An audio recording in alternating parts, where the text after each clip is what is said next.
This is the shadow history of modern power. For America, war was never just about survival, justice, or freedom. It was always about money. Every conflict became a dual arena, a battlefield of soldiers and a theater of financial opportunity, while citizens sent their sons to die and families tightened their belts. The machinery of finance was quietly transmuting bloodshed into profit. America didn't just fight wars, it mastered their monetization, building a tragedy into business model that now underpins our global financial reality. To see the blueprint, you must rewind to the First World War. In 1914, Europe began bleeding itself dry. The United States watched from across the Atlantic, fiscally neutral, financially opportunistic. As European treasuries emptied, American banks and industry stepped in as the arsenal and lender of last resort. Wall Street giants like J.P. Morgan orchestrated deals of unprecedented scale. They arranged billions in loans and acted as purchasing agents, funneling American wheat, steel, coal, and munitions to the Allies. In the 1910s, billions meant sums that dwarfed the entire federal budget. Every shell that exploded on the Western Front carried not just TNT, but a debt obligation to American financiers. By the time the U.S. officially entered the war in 1917, its financial fate was already lashed to an Allied victory. If London and Paris fell, Wall Street would drown in red ink. The line between national security and financial interest had blurred beyond recognition. The public was mobilized, not just with draft cards, but with bond drives. Liberty bonds were sold as the ultimate patriotic duty. Posters of Uncle Sam pointed his finger. Celebrities held rallies. Children collected thrift stamps. For the first time, an entire nation was psychologically conscripted to finance a war. But the dark truth: while small savers lent their dollars, the real fortunes were made at the top. Industrial profits boomed. Bankers' influence over sovereign governments reached new heights. A devastating precedent was set. Modern war could be waged not on gold reserves, but on debts sold to the public and underwritten by private finance.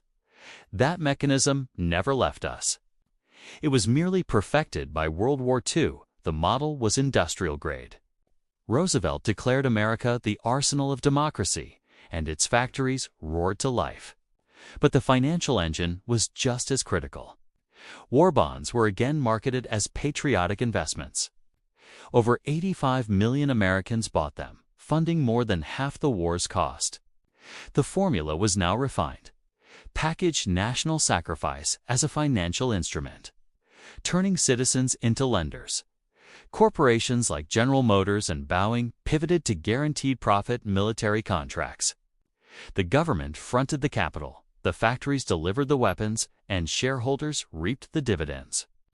War was no longer a tragic interruption of the economy, it was its most powerful engine. Amidst the carnage, a silent financial revolution was concluding. The end of the gold standard. To protect its reserves, the U.S. suspended gold convertibility. The dollar began its metamorphosis from a certificate for metal to a certificate of trust in American power. This was cemented in 1944 with the Bretton Woods Agreement, crowning the dollar as the world's reserve currency. Think about that. Wars that physically destroyed Europe financially catapulted America to global dominance. The war machine was economic at its core. The Cold War institutionalized this engine. Military Keynesianism, the use of defense spending to stimulate the economy, became a permanent policy. The aerospace, electronics, and oil industries grew fat on defense budgets. War, or the perpetual preparation for it, was now a structural pillar of the financial system, and once you build a system where profit flows from conflict, the incentive for more conflict is baked in. The Vietnam War laid this bare. It was sold as an ideological struggle, but operated as a financial lever. The war cost over $100 billion, astronomical for its time. Yet, despite the human catastrophe and military failure, the financial gears turned flawlessly. Defense contractors supplied hardware at guaranteed margins. Banks financed the deficits. The public paid through inflation and taxes. In fact, the inflation of the 1970s was a direct symptom. President Johnson promised both guns and butter, war abroad and social programs at home. The brutal reality. Deficit spending flooded the system, and the strain snapped the dollar's last link to gold. In 1971, Nixon ended the gold standard entirely. The dollar became a pure fiat currency, backed by nothing but faith in U.S. power and, crucially, its military supremacy. Vietnam didn't just change foreign policy. It fundamentally transformed the nature of global money. Then came the petrodollar. In the 1970s, a deal with Saudi Arabia ensured global oil was priced in dollars, locking the world's most essential commodity into the American financial orbit. Military presence in the Middle East became the enforcer of this system. Money and strategy were now a single conversation. The pattern accelerated.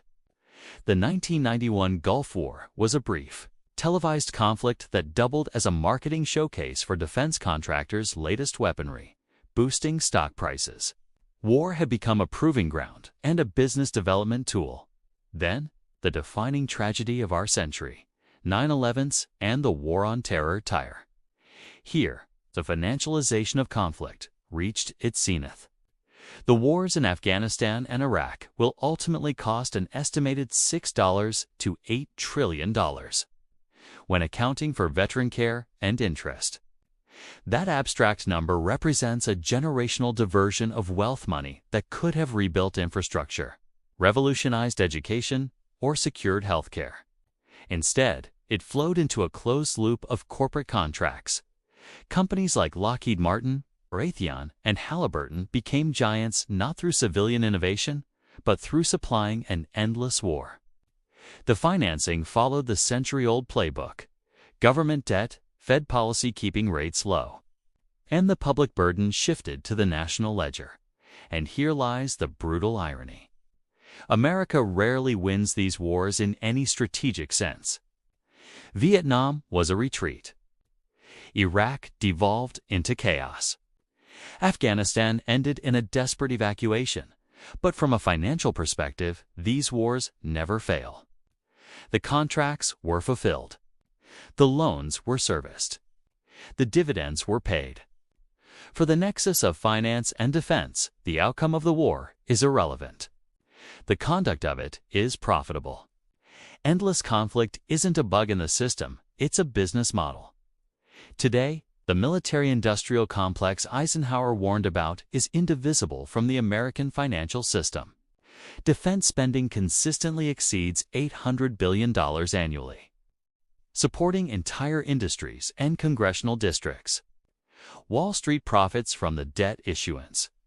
Politicians campaign on protecting this spending. This means the money in your pocket is tied to this machine. The inflation you feel, the taxes you pay. The national debt hanging over the future all are fed by a system that has normalized perpetual war as a background condition. The 2008 crisis and the pandemic response revealed that the wartime financial playbook is now the default for any major crisis. Bailouts, corporate guarantees, and massive debt issuance first, perfected to fund destruction, are now used to manage economic and social emergencies. The war machine and the financial system have fully merged. So what is the ultimate lesson? It's not just that war is profitable for some. It's that modern American financial power was built by war and is now sustained by the constant anticipation of it. Conflict and crisis are not anomalies to the system. They are opportunities for consolidation and control. True financial literacy, therefore, isn't just about your portfolio. It's about understanding that when you hear calls for intervention or see defense budgets swell, you must ask the oldest question: who benefits? Follow the money behind wars. History doesn't repeat. But the financial system ensures it rhymes in a rhythm that keeps the profits privatized and the costs socialized. Generation after generation, the real battle for freedom isn't just fought on distant frontiers. It's fought in the understanding of where the money flows and why. Think you know who profits from war? Subscribe. I'll reveal what they don't want you to see.